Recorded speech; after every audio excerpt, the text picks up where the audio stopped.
अस्सलाम वालेकुम स्टूडेंट्स। मैंने जो लेक्चर अभी इसका अपलोड किया था उसमें मैंने ना जितने भी पॉजिटिव नंबर्स थे ना, log x is equal to ये पॉजिटिव है, ये भी पॉजिटिव है, ये नेगेटिव है। जितने भी पॉजिटिव, पहला दूसरा और पांचवा क्वेश्चन, इनको मैंने पीछे डिस्कस कर दिया। अब हम देखेंगे कि अगर हमारे पास log x is equal to कोई नेगेटिव नंबर है, ठीक है, तो उसका मतलब क्या होता है वो ज़रा अब हम सीखेंगे। तो स्टूडेंट, एक चीज़ ये भी है कि एंटी लॉग बेसिकली क्या होता है। एक तो होता है लॉग, तो लॉग का जो अपोजिट होता है ना, ठीक है, उसको एंटी लॉग कहते हैं। ठीक है, जैसे आप किसी नंबर का स्क्वायर लेते हो तो वो डबल हो जाता है, लेकिन जो ही आप उसके ऊपर स्क्वायर रूट लेते हो तो दोबारा वो उसी ओरिजिनल नंबर में कन्वर्ट हो जाता है। इसी तरह लॉग भी, आप किसी नंबर का लॉग लेते हो तो कोई रिजल्ट आता है, तो जो ही आप उसके ऊपर एंटी लॉग कोई ऑपरेशन अप्लाई करते हैं तो वो वापस उसी ओरिजिनल नंबर में आ जाता है। ठीक है, तो अब देखें एंटी लॉग, इसके अकॉर्डिंग अगर एंटी लॉग देखना हो, अब वो कह रहा है log x is equal to ये, हमें x नहीं पता। ये बेसिकली क्वेश्चन क्या बता रहा है कि log x कोई नंबर है, किसी नंबर का आप log लो तो आपका ये जवाब आ जाएगा। हमें उसने जवाब दे दिया है। ठीक है, अब हमने उस ओरिजिनल नंबर की तरफ जाना है कि वो ओरिजिनल नंबर कौन सा था जिसका log लिया गया है। तो वो ये x जो होता है बेसिकली ये एंटी लॉग को रिप्रेजेंट करता है। ठीक है, मैं ज़रा इसकी ना थोड़ी सी आपको इंफॉर्मेशन देता हूँ यहाँ पे, इसकी डेफिनेशन पॉइंट ऑफ व्यू से आपके लिए ज़रा आसानी हो जाए। N anti log is the inverse expression of logarithm. ठीक है, जो भी किसी नंबर का आप लॉग लेते हो इसका अपोजिट काम जो होता है वो एंटी लॉग होता है। An anti log help anti logarithm helps to find number whose logarithm value is given. ठीक है, जिसकी लॉगरिथम वैल्यू गिवन होती है ये उस नंबर का हमें बताता है, इसका ये काम होता है। ये देखें, जैसे ये एक log लिखा हुआ है, log b x is equal to y, इसकी ये एक्सपोनेंशियल फॉर्म है। Then the process of finding x, जब आप इसमें x को मालूम करते हो ना स्टूडेंट, तो x is called anti logarithm of y। तो x क्या होता है, ये यहाँ पे भी x है, यहाँ पे भी है, ये एंटी लॉगरिथम ऑफ y होता है। ठीक है, जैसे ये यहाँ पे देखें, तो लॉगरिथम बेसिकली क्या है कि जब आप किसी भी नंबर के एक्सपोनेंट को मालूम करते हो कि किसी नंबर की कितनी पावर ली जाए तो ये जवाब आए, ये जो आप यहाँ पे उसकी पावर मालूम कर रहे होते हो ना, ठीक है, ये असल में लॉगरिथम होता है। और जो ही आप वो नंबर मालूम करते हो, उस नंबर की तरफ जाते हो, ठीक है, तो जो भी वो रिजल्ट आता है ये असल में एंटी लॉगरिथम होता है। ठीक हो गई बात। तो ये आपको थोड़ा सा तो यहाँ पे आइडिया हो ही गया था, एंटी लॉगरिथम बेसिकली होता है, ये अपोजिट होता है लॉगरिथम का। और यहाँ पे मैं नीचे ज़रा रिमेंबर में एक बता दूं एमसीक्यूज पॉइंट ऑफ व्यू से, ये अब लिखा हुआ है, तो आपको पेपर में पूछा जाएगा इसका एंटी लॉगरिथम बताएं क्या है, तो जो आपका रिजल्ट होता है ना ये आपकी एंटी लॉगरिथम वैल्यू होती है। ठीक हो गई बात स्टूडेंट। अब बात आ जाती है स्टूडेंट के नेगेटिव नंबर जो होते हैं उनकी एंटी लॉग कैसे लेते हैं, उसका सारा प्रोसीजर मैं आप इसके अंदर समझाने की कोशिश करता हूँ जल्दी से। तो इसमें सबसे पहला जो हमने क्वेश्चन चूज किया वो ये है। तो स्टूडेंट, यहाँ पे आप देखोगे ना, ठीक है, आपको पता था अगर ये पॉजिटिव है तो हम उसको कैसे लिखते थे, करेक्टरिस्टिक प्लस मैंटिसा, ऐसे ही है ना।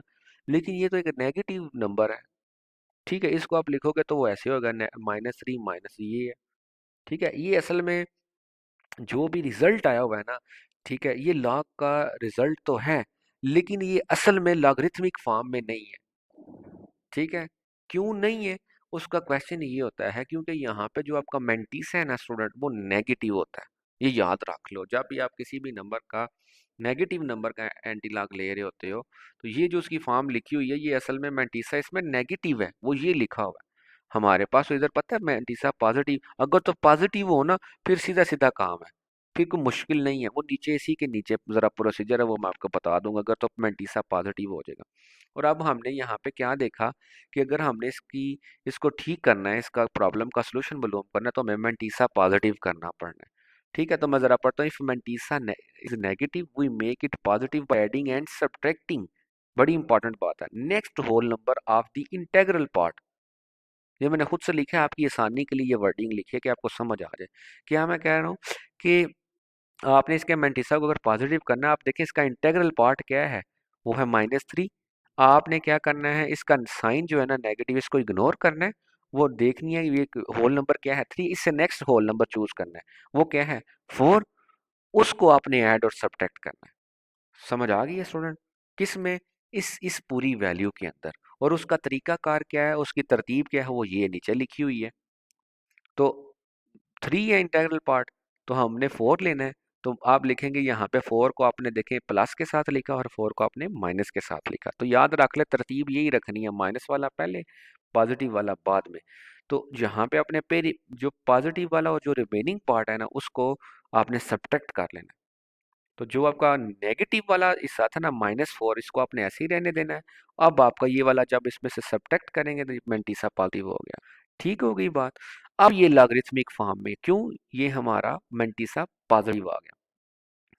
तो अब ये क्वेश्चन बिल्कुल उसी तरह बनेगा जिस तरह पीछे पॉजिटिव वाले क्वेश्चंस थे। ठीक है, इसमें आप करेक्टरिस्टिक आप लिख सकते हो, ये है 4 के ऊपर बार या -4, मेंटीसा इसका ये है। ठीक है ना। तो टेबल वैल्यू हमने मालूम की, वो आ जाएगा 3681, ये लिख दिया है। आपको पता जब टेबल वैल्यू निकलती है, एंटी लॉगरिथम टेबल की तरफ जाते हो आप, क्योंकि हम एंटी लॉग मालूम कर रहे हैं ना। तो एंटी लॉगरिथम टेबल में आपने जाना है। तो रेफरेंस वैल्यू आप मालूम करते हो, फिर डेसिमल पोजीशन आप मालूम करते हो। अब देखो इसकी रेफरेंस पोजीशन तो ये है। अब यहाँ पे करेक्टरिस्टिक इसका कितना है, -4 है। ये बड़ी अहम बात है। पहले पॉजिटिव था तो करेक्टरिस्टिक तो हम राइट साइड की तरफ जाते थे, इस रेफरेंस पोजीशन की राइट साइड पर डिजिट्स को काउंट करते थे। जब आपका करेक्टरिस्टिक नेगेटिव है तो आपने लेफ्ट साइड पे जो है ना, है डिजिट्स काउंट करने हैं। ठीक है। तो वो कैसे करने हैं वो अब देखते हैं। अब यहाँ पे 4 है तो आपने ये रेफरेंस पोजीशन की तरफ 4 डिजिट्स मूव करके शारिया लगा देना है। अब देखते हैं इसके पीछे कितने नंबर हैं, एक, बाकी तो है ही नहीं है, तो उतने जीरोस लगा देंगे। 4 करना है ना डिजिट पूरे, तो एक ये है 3, फिर 3 जीरोस लगाएंगे। ये नीचे देखें जरा, 3 जीरोस लगा दिए, ये यहाँ पे शारिया लगा देंगे। ठीक हो गई बात। तो इसका आंसर हमारे पास अब वही, पता है ये सारा काम तो आपको पता ही, यहाँ तक आपने ये करना ही होता है, ये रेफरेंस और ये असल में तो एंटी लॉग मालूम करना है। ये वैल्यू थी, किधर गया, ये था ना लॉग। ठीक है, एक्स इधर ही रहा, तो ये लॉग इधर आके इसका साथ एंटी लॉग हो जाएगा, ये इसकी वैल्यू आ गई है। समझ आ गई स्टूडेंट। इसी तरह ही आपने ये वाले करने हैं। तो सबसे पहले नेगेटिव नंबर्स को आपने करेक्टरिस्टिक और पॉजिटिव एंटीसा में शिफ्ट करना है। तो नेक्स्ट जो इधर 1 है, इसका नेक्स्ट रोल नंबर 2 हो जाएगा, माइनस करें प्लस करें, ये वही काम है। तो log x की वैल्यू ये आ गई है, इसका करेक्टरिस्टिक मेंटिसा ये है, रेफरेंस पोजीशन ये है, करेक्टरिस्टिक -2 है। तो 2 डिजिट्स लेफ्ट साइड पे हम मूव करेंगे। एक ये हो गया, एक साथ जीरो लगा दोगे, साथ इशारिया आ जाएगा, फिर इसी का अपने log x है, एंटी log लेंगे तो ये आंसर आ जाएगा। अब इसी तरह आखिर पे सवाल जो रह गया वो ये है, इसका भी आपने उसी तरह ही काम करना है। नेक्स्ट होल नंबर लें, इसको लॉगरिथमिक फॉर्म में पहले बनाएं सही से, मेंटिसा इसका पॉजिटिव करें। तो करेक्टरिस्टिक अब ये आ गया, फिर मेंटिसा आप सेपरेट कर लो, फिर टेबल वैल्यू की तरफ मूव करें, रेफरेंस पोजीशन लगाएं, फिर डेसिमल पॉइंट की पोजीशन लोकेट करें। ये 3 है तो 3 डिजिट लेफ्ट साइड पे इस रेफरेंस पोजीशन की ना, लेफ्ट साइड पे अपना चलना है, 1 2 3 प्लेसेस आप सिलेक्ट कर लो और उतने जीरो साथ लगा दो। फिर एक्स, इसका एंटी लॉग लिया, जो आपका रिक्वायर्ड क्वेश्चन है इसमें ही करना है, इसका एंटी लॉग लिखना है। तो ये आपका आंसर आ गया। ठीक है स्टूडेंट, ओके जी, अल्लाह हाफिज़। नेक्स्ट अब 2.4 को हम डिस्कस करेंगे नेक्स्ट लेक्चर्स में। अल्लाह हाफिज़।